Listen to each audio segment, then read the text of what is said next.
Welcome to the Deer Industry New Zealand podcast. This episode is a presentation from the 2020 Deer Industry Conference. Good afternoon, everybody. I am Jamie Ward from the AgResearch Invermay Farm Systems team.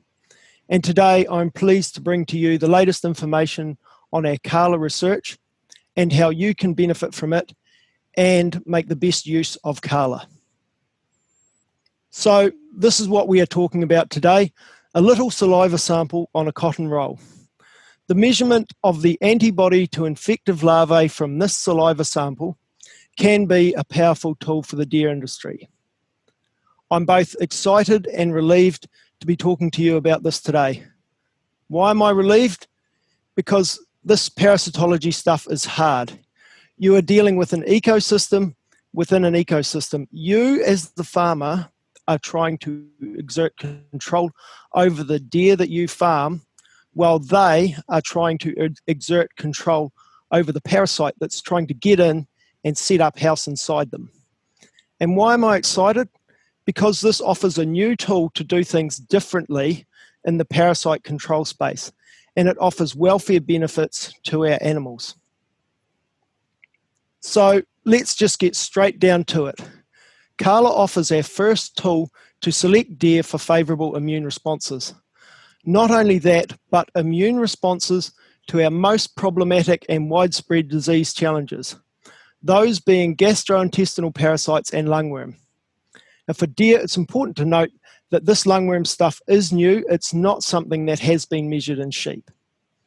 We have the Kala breeding value that breeders and farmers can use to make selection or purchase decisions for improved resistance to nematode parasites. There have been several production benefits demonstrated, particularly around increased live weight gain in groups of parasitized animals. Shifting to herds of deer with higher genetic merit for Kala will increase the resilience of deer farm systems by producing animals that are more resistant to parasite challenges, whether those challenges are due to unexpected climatic events, management changes or oversights, or other stressful events. And when incorporated with other good management practice for parasite control, will offer the opportunity over time to reduce anthelmintic inputs. Okay, so let's have a look at some data. Now, because Kala concentration increases exponentially in the saliva, this was all done on logarithmic scales, and hopefully after COVID-19, you're all a bit more familiar with those. Anyway, this is why I am going to be talking in fold increases. The way we have presented our data is in a threefold or a 3 times difference on every gradation on this graph. So for example, one gradation on this graph is from 2 to 6 Kala units. And this is important as big gains can be made early with lower Kala concentrations. So moving from a Kala concentration of 1 to 3 at the low end provides the same reduction or benefit as moving from a Kala concentration of 150 to 400 Kala units at the top end of this scale. Now, this graph is the example for lungworm larvae. And here, for every grid increase, larvae counts reduced by about 14% from our April sampling, and that's this solid straight blue line here. And for June, which is this orange curved line, it is a massive 50% reduction for every gradation. I have a similar graph showing gastrointestinal parasite eggs reducing by approximately 18% in April and 30% in June for each of these threefold increases in Kala units. Now these reductions in parasite eggs and larvae should result in reductions in new infective larvae contaminating grazed pastures, and hence reduce the amount of animal infection when those pastures actually are grazed. With these big reductions in parasites in June came increased live weight gains over the 32 weeks of the experiment, from weaning in March until slaughter in late October. So let's have a look at what that looks like. The weight gain benefit over the 32 weeks for males, which are the solid blue line, and females, which is this solid orange line, was different. The males gained an extra 2.9 kilograms for every threefold Kala increase. So 2.9 more kilograms from a Kala of 0 to 2, 5.8 more kilograms from a Kala of 0 to 6, and 7.5 kilograms to this black dash line, which represents the average June Kala concentration of the animals in the trial, which was 12 Kala units. This relationship between June Kala concentration and pre-slaughter live weight gains makes it possible to estimate some economic value for the benefit of Kala.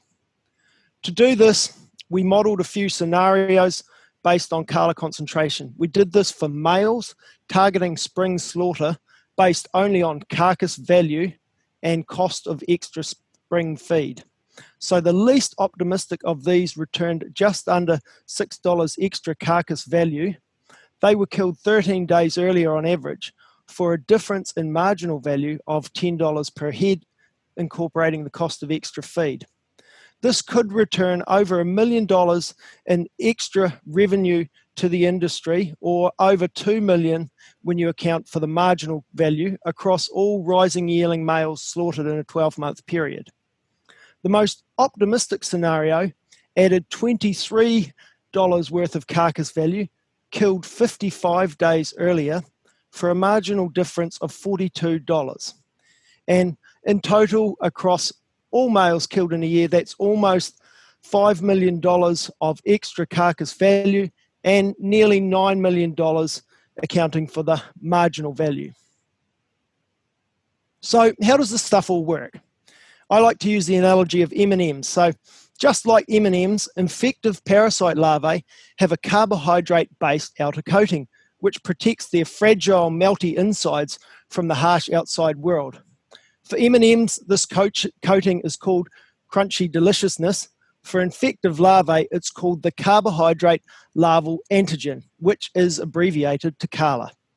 Sheep, cattle, and deer have all been shown to produce an antibody in saliva against this protective coating, and concentrations of this anti-KALA antibody can be measured in saliva using the KALA test. The KALA test was developed for sheep by Beef and Lamb New Zealand and AgResearch, so a big thanks to them for doing that. Now, the saliva antibody response provides protection against infective larvae by binding to those infective larvae's outer coating and preventing those larvae from establishing in the host animal. So to conclude, the KALA trait in rising yearling deer provides an opportunity to genetically increase the resistance to parasites of our young deer. It can increase live weight gain and reduce pasture contamination of nematode parasites. In short, if you want to increase the genetic merit for KALA in your rising yearlings in autumn, you can decrease parasite burden and increase production. Of course, genetic improvement is permanent, so you can lock in these changes and you can continue to increase the parasite resistance of your herd.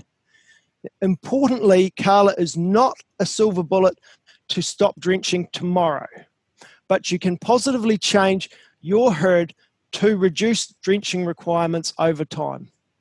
And I would encourage breeders and farmers to consider including KALA in their breeding objectives or breeding plans, as it offers a way to genetically increase the parasite resistance of your animals.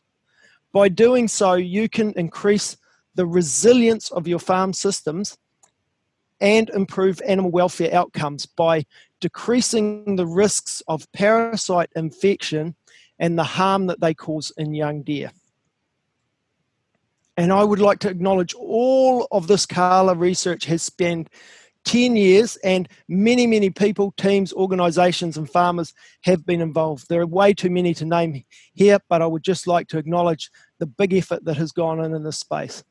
Now, I appreciate that most of this information was all pretty high level, So Sharon and I now have 10 minutes to take your questions and get down to a few more specifics. Thank you very much. Now, on behalf of everybody who has completed a PhD, our next guest would like to apologise for us putting the word doctor in front of him. We are going to welcome now Jamie Ward, Farm System Scientist from Ag Research, alongside his colleague Sharon McIntyre, the Deer Select Manager, who are here to take your questions on everything to do with Kala. Now, I would just be interested to know, Jamie, is it mean that, with regards to drenching regularly throughout doing this saliva test, is there any effect?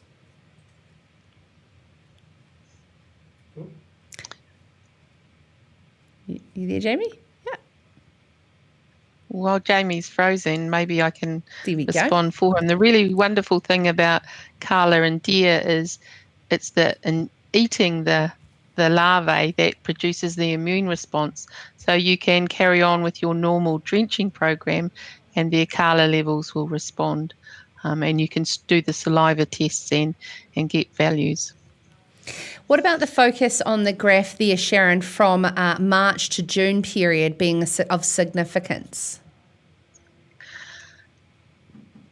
That's a really important period of growth through to the 1st of June when animals go on for killing. And that's when they're being hit with lungworm and also gastrointestinals. And the study by Jamie showed that the higher Kala animals had better growth rates through that critical pre-winter period.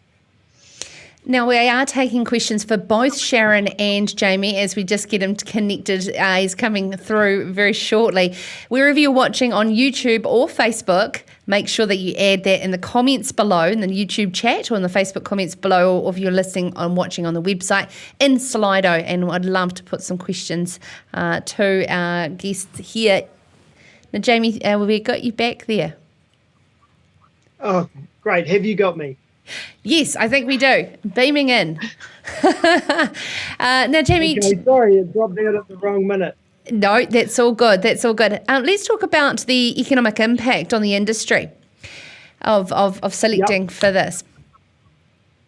So that economic impact is based on estimates from the 2019 males slaughtered. There was about 207,000 males slaughtered over that period, and that's the weightings taken on 3 different scenarios around different levels of Kala and between different levels of Kala in different theoretical individual groups of deer. So essentially one group of deer was the lowest 10% of animals responding, and the other group was the highest 10% of animals responding. So that was what we called the most optimistic of our scenarios. For example, there was a middle scenario that had animals that had no response, and the upper level of that was an average responding animal.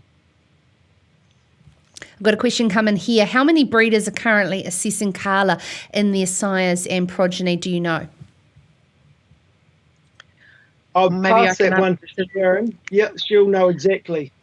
Yeah, so we have 5 red breeders that have been doing Kala, some of them for 4 or 5 years now, and we have 5 elk wapiti breeders that have been doing it for 4 or 5 years.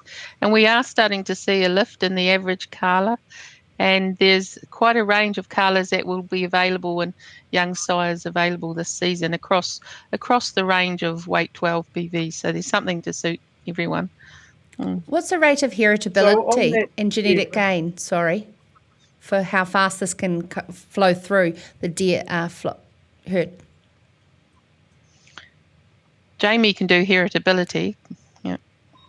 So the heritability for one of these key traits, which is the time that it's predominantly been measured in the past at about 10 months of age, is around about 0.45. So our original estimates in the DPT were lower, about 0.35. But around that 0.45 is about the same as most of our growth traits.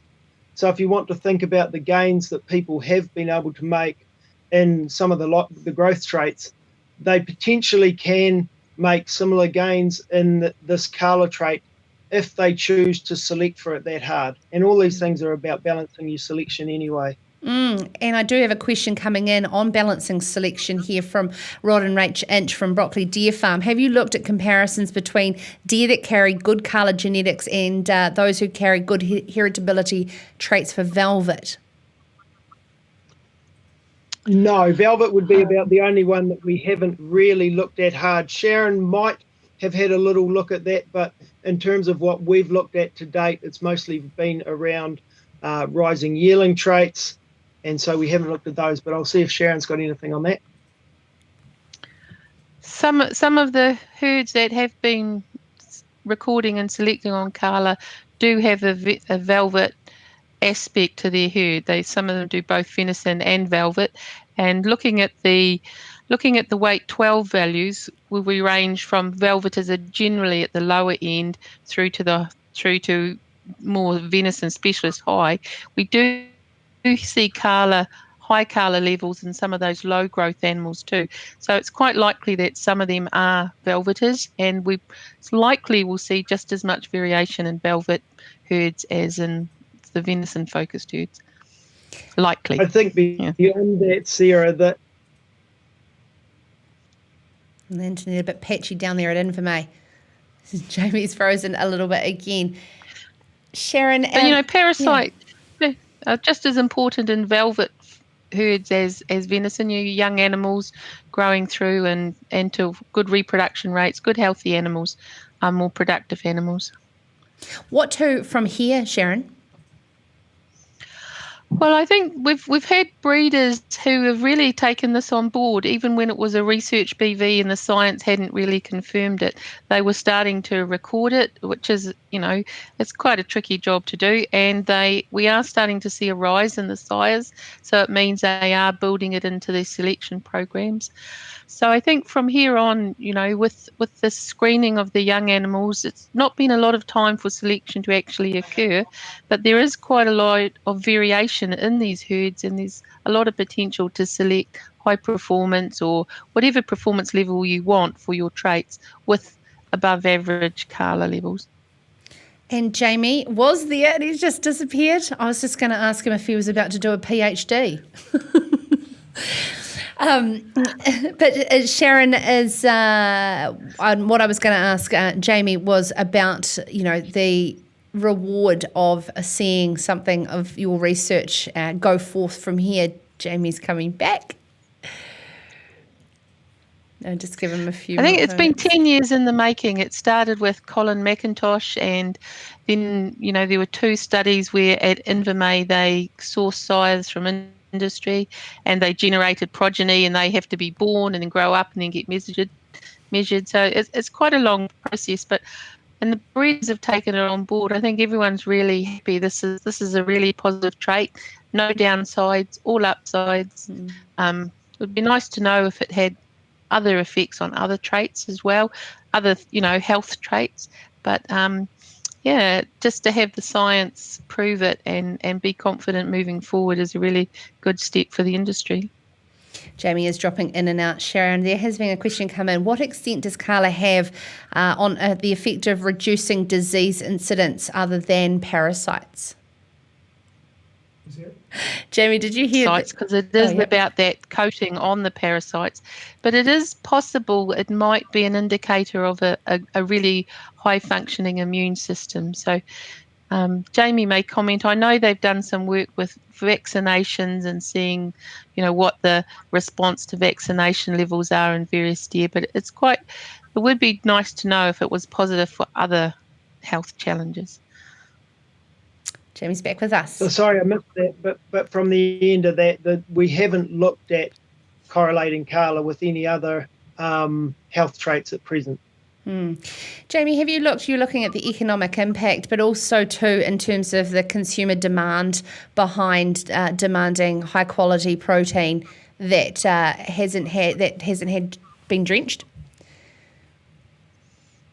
Yeah, so we haven't looked specifically at that in the marketplace, but I think this is a really key thing that Kala is important for in the future, or moving into the future, is that it offers opportunities to provide animals that have been in a a low input or a low chemical input system with less drenches and less reliance on drenches, and also the assurance or the extra peace of mind that it potentially gives around the negative impacts of parasites on your animals. Like I said earlier, if you make a minor error in judgment by a week or whatever, or someone doesn't get the message to drench something or drenches an individual or two wrongly, if they've got a good immune system against parasites, they should still be okay. And welfare is going to become a more and more important component of all consumer demand, I believe. Sharon, maybe a question for you. Ginny Dodd-Dunsky wants to know, are these herds recording Kala more so in the North Island or the South Island? They're all in the South Island currently. Okay. But now that the science is proven, we may get some more uptake. In terms of some of the genetics are available in the North Island. This has only been an experimental, well, not experimental, but it's been a sort of a whether you're prepared to try it or not breeding value to date. So really, as of now, is only the official, I guess, confirmation that we are sure that it's a very positive thing to do and won't be detrimental to your other genetics plans. So you certainly couldn't go judging breeders for not having used it to date, because there were potential risks around their genetic program. Okay, we've got a question about cost per test. It's about $10 per animal sampled. Okay. Calvin O'Hara would like to understand the full title when we're talking Kala. I know there's a lot of research out there, Calvin, that you could be Googling as well, but is there a brief summary for Calvin? So I guess if we go back to that M&M slide, it is called the carbohydrate larval antigen. So those infective larvae, as I said, have this coating on their outside that protects them from the pasture and the world outside the animal. And it's an antibody response to that. So it's a generic antibody response essentially to any infective larvae that can be grazed up on pasture. And so it's not specifically larvae that are harmful, just larvae that are at that infective stage that can be grazed up. So it can be a totally non-specific immune response. If you've got a paddock full of, say, sheep larvae that won't do any harm to deer, if they ingest those, they will still acquire this Kala immune response. Fantastic. Any further questions, feel free to send them through. We've got a couple more minutes. Pete Stratton, any idea of cost to test? Peter, yes, we've just answered that around the $10 mark. If you'd like to get Richard, it's fantastic. They're all sharing within the comments links to more information. I'll give you another couple of minutes to send some in because it's great to see these questions popping in. If you just bear with me, Jamie and Sharon, just to let you know that the Deer Industry Conference has been broken into 3 parts and we'll be back next Tuesday, the 7th of July, as well as the following Tuesday, 14th of July, from 1 o'clock in the same places on YouTube as well as Facebook and on the Deer Industry website. If you want to scroll down on the conference page, it's under Media tab. You can see who is presenting next week. We have Catherine Sayer on the velvet composition science that she has been working on, and Reese Griffiths will be giving us an overview on the velvet marketing, as well as joined by Ross Chambers, Tony Cochran and Colin Stevenson for a Q&A. Phil McKenzie and Nick Taylor will be giving an overview on the P2P, the passion to profit, and Sarah and Millie Howell will be talking about the innovation group. Nicola McGruther and Hugh Jackson will be talking about the Rural Professionals Workshop, the success of that, and the Big Deer Tour, all with questions and answers. A very big session next Tuesday, 7th of July from 1 o'clock. So just giving you some time there in case there's any extra questions that needed to come through. We do. Has this research been peer-reviewed and published in any scientific journals yet? If so, which? And if not, what are the plans? So the first paper to come out of this area, the second paper, so Colin McIntosh published in the old Cervid the NZ Deer Branch, NZVA, quite a few years ago, the foundation research from this, the deer progeny test research is about to be published in the New Zealand Journal of Animal Science. So that's the stuff around whether or not it's heritable. And that NZ Journal of Animal Science is freely accessible to anyone. And that is literally days away from going live online.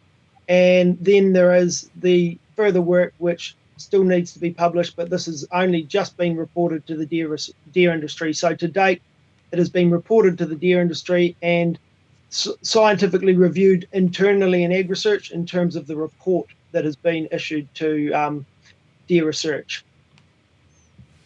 Fantastic. Thank you so much, Jamie Ward, and of course joined there by Sharon McIntyre from our Deer Select manager. If you'd like to watch this episode, head to Deer Industry on YouTube to find that and more from the 2020 Deer Industry Conference. And for more information, head to www.deernz.org.